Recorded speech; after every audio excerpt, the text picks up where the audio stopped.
Before the power line ever reached this farm, the house still ran on its own.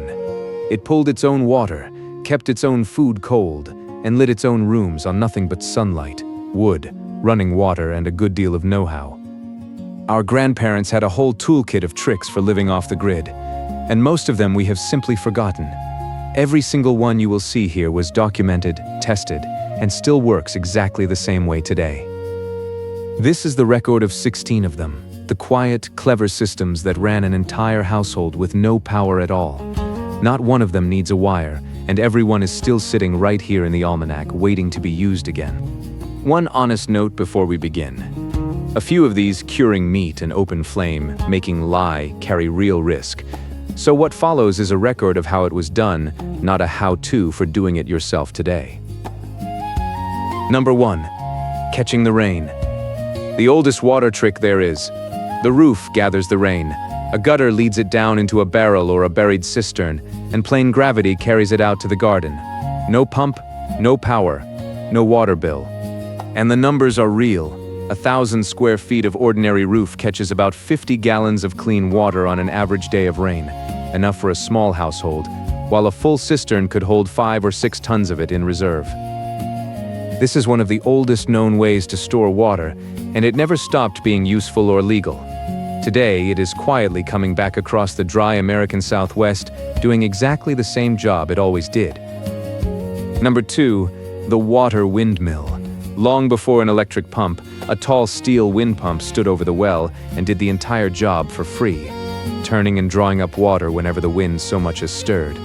A good windmill lifted water from 1,000 feet down and kept at it for 30 or 40 years with almost no care. And where a stream fell, a hydraulic ram used that falling water to push a share uphill, something from nothing. Number 3, the hand-dug well. Before the drilled and pumped well, water came up out of the ground by hand, a bucket on a rope, wound up on a wooden windlass that a person turned with a crank. Filtered through the earth, well water came up far cleaner than any pond or stream, and where it lay under pressure it rose on its own with no pump at all, though digging a well deep by hand was genuinely dangerous work. Number 4, the spring house. Where a cold spring ran, folks built a little stone hut right over it and led the water through a trough along the floor, a refrigerator that ran on nothing but moving water. Milk and butter sat in that flowing water and held that refrigerator cold right through the summer. A spring that filled a bucket in half an hour gave 10 gallons an hour, about 200 gallons a day, enough for a homestead. Number 5, cooling with water and wind. Stand a jug in the shade, keep a wet cloth draped over it, and let the breeze do the rest.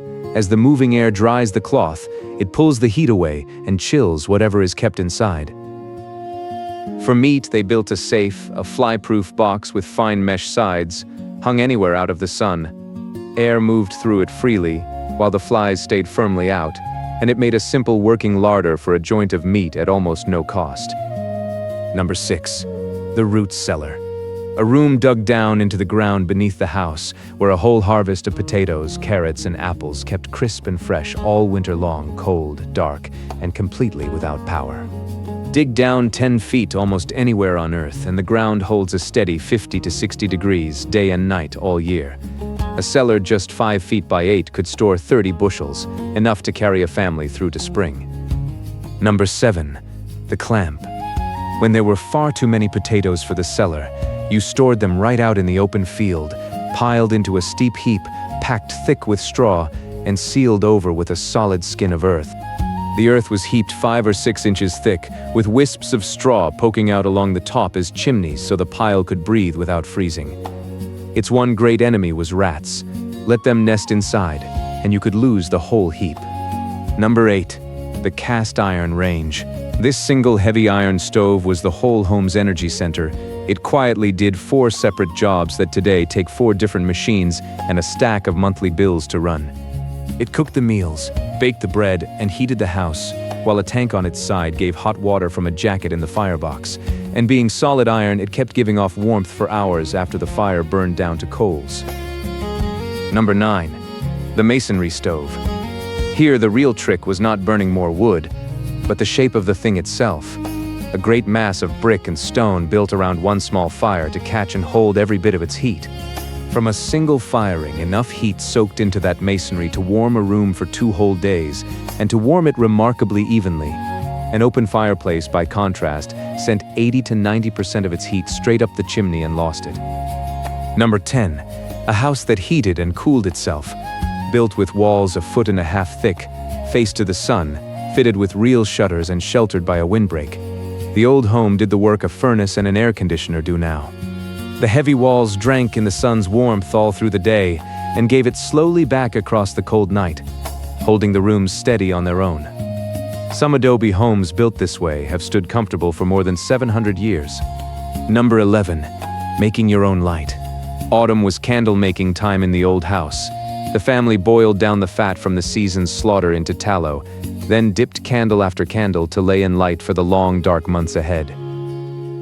It took 30 or 40 patient dips to build a single candle an inch thick, and a little beeswax worked in made it harder and sweeter to burn. Hot wax is a genuine fire risk, so take this as a record of the craft, not a nudge to try it. Number 12. Soap from ashes and fat. Trickle water through a barrel of hardwood ashes and it leaches out lye. Boil that lye with saved kitchen fat, and you have made your own soap from what most people just throw away. They tested the lye by floating a raw egg on it. If the egg barely rode the surface, it was ready. 6 pounds of fat made 9 pounds of soap, enough for 36 bars. But lye is caustic, so this is the record, not the recipe. Number 13. Drying the harvest. It is very likely the oldest way to keep food there has ever been. Take the water out, and there is simply nothing left for spoilage to grow on. No jars, no cold, and no power needed. Herbs were hung upside down in a warm, airy room. Apple slices were strung over the stove and dried low for 5 hours. Kept dry, the harvest would last a full year, and dried sweet corn, they swore, beat anything from a can. Number 14. Keeping meat with salt and smoke. This is the record of how a household carried its pork right through the winter with no cold storage of any kind, and because this one is a food safety matter, a record only. The old rule was about 8 pounds of salt for every 100 pounds of meat, worked in cold. They called it a race between the salt and the bacteria. The meat then hung high in the chimney over a slow, cool smoke for a week or more. Number 15. Letting food sour on purpose. Salt a crock of shredded cabbage, weigh it down beneath its own brine, and time alone turns it into sauerkraut that keeps for months. The very same method behind sour vegetables the world over. The one rule was to keep the cabbage completely under its brine or it's spoiled. Kept cool, it bubbled for 2 to 6 weeks, then held. As with every old food method, treat this as history and check a modern guide before trying it. Number 16. Saving your own seed. The family that carefully saved its seed each fall never had to buy any again. The entire garden could renew itself, season after season, year after year, entirely for free. Old open-pollinated varieties breed true, so the plant you loved comes back the same for 50 years or more. They even cleaned tomato seed in a jar of water. The good seeds sank to the bottom, and the worthless seed floated on top. Not a single one of these tricks needed a battery or a bill. Put them all together, and they ran a whole household on sunlight. Running water, wood, and a little know-how. The same 4 things that farm always had to hand. We did not give these up because they failed us. We gave them up because the grid arrived and let us forget, but everyone is still here in the record. So that's one more page from the almanac. Subscribe. There's a lot we forgot.